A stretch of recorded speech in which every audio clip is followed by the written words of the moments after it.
वारकरी संप्रदायामध्ये मुक्ताबाईंचा अधिकार हा खूप मोठा आहे। तुम्हा आम्हाला फक्त एवढंच माहित आहे की मुक्ताबाई ही ज्ञानोबा काय आहे, बहीण आहे, परंतु मुक्ताबाईंचा अधिकार एवढ्या पुरता नाही तर याच्याही पुढे जाऊन मुक्ताबाईंचा अधिकार आहे। तसं मुक्ताबाईची अभंग रचना जर पाहिले तर इतर संतांच्या तुलनेत जर मुक्ताबाईची अभंग रचना पाहिले तर ते कमी आहे, परंतु आपण जर वक्ते बाबांचं संशोधन जर पाहिलं तर त्यामध्ये काही 100 ते 150 अभंग आहेत, अजूनही असतील परंतु ते उपलब्ध नाही।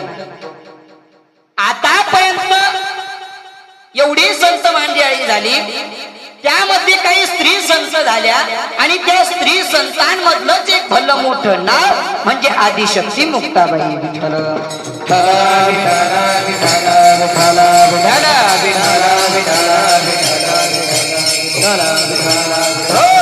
आणि अशा अधिकार संपन्न असणाऱ्या आदिशक्ती मुक्ताबाईंचा अभंग आजच्या सिलेकरता घेतलेला आहे।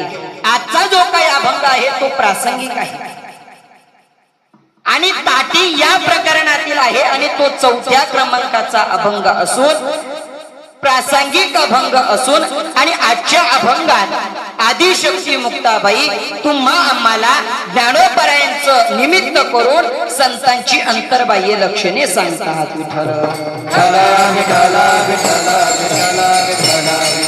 हो, त्याचप्रमाणे मुक्ताबाईचं जर आपण जीवन पाहिलं तर मुक्ताबाईचं जीवन हे कसं आहे, अकलनीय जीवन आहे। कसं